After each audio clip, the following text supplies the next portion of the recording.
হে বন্ধুরা, welcome to comic Bangla. So finally অনেকদিন পর নিয়ে এসেছি থ্রোন অফ অ্যাটলান্টিসের নতুন একটা পর্বকে। সত্যি বলতে এই ইস্যুটা যখন আমি পার্সোনালি পড়েছিলাম অনেক ভালো লেগেছে এর স্টোরিটা, তাই আশা রাখি আমার ন্যারেশনও আপনাদের ভালো লাগবে।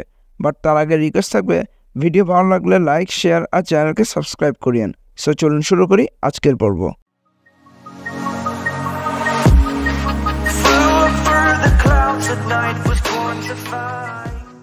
সো আমাদের আজকে স্টোরি শুরু হয় গৌতম সিটি থেকে, যেখানে আমরা দেখি পুরো শহর পানির নিচে চলে গিয়েছে এবং আমরা কমিশনার জিমকে পানির নিচে দেখতে পাই।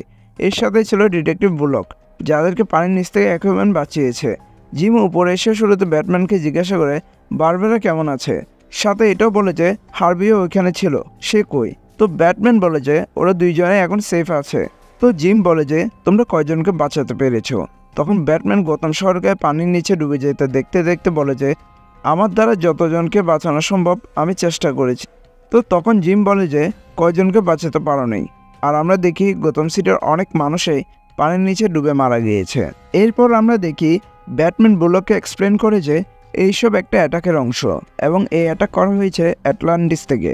আর তখন আমরা দেখি ওদের সামনে পানি উপরের দিকে উঠতে থাকে এবং আমরা মীরাকে দেখতে পাই, যার নাক দিয়ে রক্ত আসছিল, কিন্তু সে চেষ্টা করছিল যেন যতজনকে সম্ভব বাঁচানো যায়। কিন্তু অতিরিক্ত চাপের কারণে সে অজ্ঞান হয়ে যায় এবং অ্যাকুয়াম্যান তাকে ধরে ফেলে।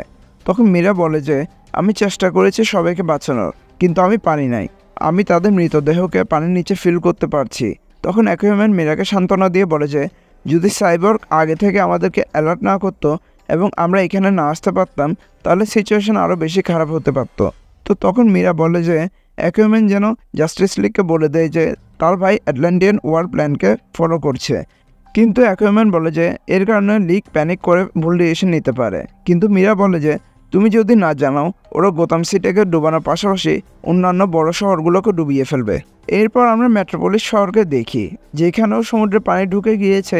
আর আমরা দেখি সুপারম্যান ভার্গোকে স্ক্যান করে দেখেছিল যে সে বেঁচে আছে কিনা। তখন সুপারম্যান আর ওয়ান্ডার ওম্যান বুঝতে পারে যে ভাল্কো হিউম্যান না, অ্যাটলান্টিয়ান। আর তখন সাডেন ভাল্কোর জ্ঞান আসলে সে শুরুতে কিং আর্থার কই এটা বলে সুপারম্যানকে ধাক্কা মেরে সরিয়ে দেয়।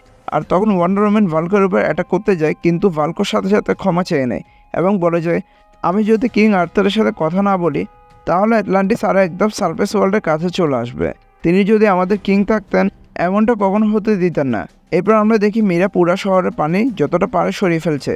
আর অ্যাকুয়াম্যান ব্যাটম্যানকে বলে যে মীরা একবার গৌতমকে ঠিক করে ফেলুক, দেন সে মেট্রোপলিসের দিকে যাবে। এরপর আমরা ব্যাটম্যান আর অ্যাকুয়াম্যানকে কথা বলতে দেখি, যেখান থেকে আমরা জানতে পারি যে অ্যাটলান্টিয়ানদের ওয়ার্ল্ড প্ল্যান অনুযায়ী তারা এখন আর অ্যাটাক করবে না।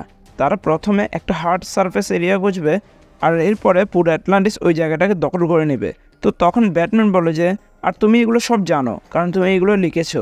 হ্যাঁ, আমি আর আমার ভাই কয়েক বছর আগে এগুলো লিখেছিলাম।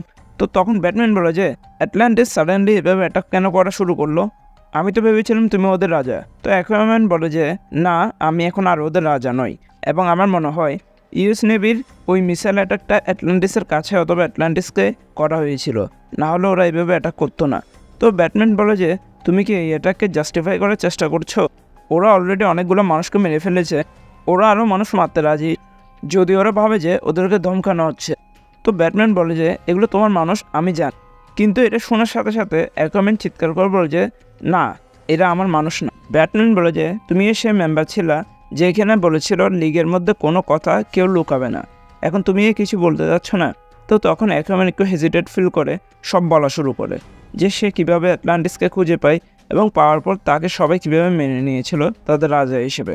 ইভেন তার ভাই তাকে রাজার জায়গায় ছেড়ে দেয়, কিন্তু কয়েক সপ্তাহ যেতে না যেতেই অনেকে তাকে রাজা হিসেবে দেখতে চায় না, তার জায়গায় তার ভাইকে যোগ্য রাজা হিসেবে দেখতে চায়। তাই সে সারফেস ওয়ার্ল্ডেও চলে এসেছে। আর ওই সময় ডার্ক সাইডের ইনসিডেন্টটা হয়, যা তাকে আবার নতুনভাবে ভাবা শুরু করে। তো তখন ব্যাটম্যান বলে যে আমি বুঝতে পারছি আর্থার তুমি কিসের মধ্যে দিয়ে গিয়েছো, কিন্তু এখনও তুমি অ্যাটলান্টিসের অ্যাটাকটাকে রেশনালাইজ করার চেষ্টা করছো। তারা প্রভুক্ত হোক বা না হোক, তোমার ভাই যদি এগুলোর পেছনে থাকে তাহলে জাস্টিস লিগ তোমার ভাইকে তার প্রপার শাস্তি দিতে বাধ্য। আর তখন আমরা দেখি ব্যাটম্যানের ব্যাটপ্লেনে একটা অ্যালার্ম বাজতে শুরু করে, আর পরের মুহূর্তে সেটাকে মিসাইল অ্যাটাকের কারণে ব্লাস্ট হয়ে যায়। ব্যাটম্যান মনে করেছিল এটা অ্যাকুয়াম্যানকে উদ্দেশ্য করে মারা হয়েছে, কিন্তু অ্যাকুয়াম্যান এক্সপ্লেন করে যে এগুলো ব্যাটম্যানকে উদ্দেশ্য করে মারা হয়েছে, কারণ এটাও আটলান্টিয়ান ওয়ারের একটা অংশ, কারণ আর্থার ব্যাটম্যানকে থ্রেট হিসেবেই জান। এখন আমাদের স্টোরি মুভ করে ওয়াচ টাওয়ারে, যেখানে সাইবর্গ, ব্যাটম্যান আর অ্যাকুয়াম্যানকে ওয়াচ টাওয়ারে আসতে বলে, যেখানে অলরেডি সুপারম্যান আর ওয়ান্ডার ওম্যানের সাথে ভাল্কো রয়েছে। আর অ্যাকুয়াম্যান ওয়াচ টাওয়ারে এসে যখন ভাল্কোকে দেখতে পায়, সে তাকে জড়িয়ে ধরে এবং আমরা জানতে পারি যে ভাল্কো মূলত ছিল অ্যাকুয়াম্যানের মায়ের লয়াল অ্যাডভাইজার, আর সে ওই পার্সন অ্যাকুয়াম্যানকে আটলান্টিয়ান হিসেবে মেনে নিয়েছিল।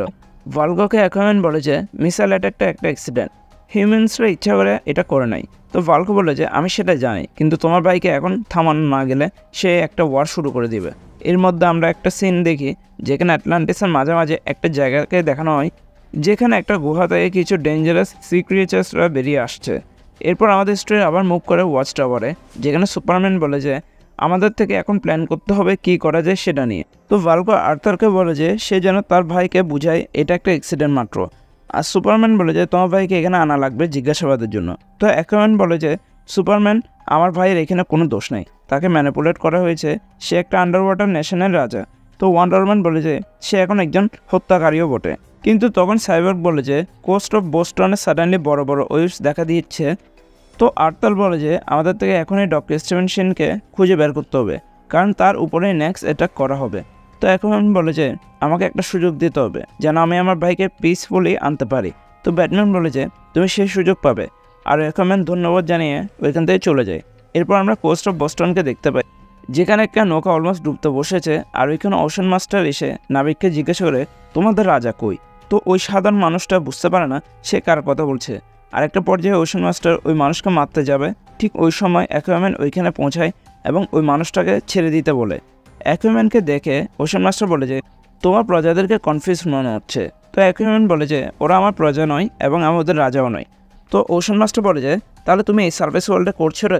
তখন আমরা ওরম মানে ওশান মাস্টারের সাথে অ্যাকুয়াম্যানের কনভারসেশন দেখতে পাই, যেখানে অ্যাকুয়াম্যান ওরমকে বোঝানোর চেষ্টা করে হিউম্যানসরা এগুলো ইচ্ছে করে নেয়, কিন্তু ওরম এই ব্যাপারটাকে হিউম্যানসদের কেয়ারলেসনেস বলে আখ্যা দেয়।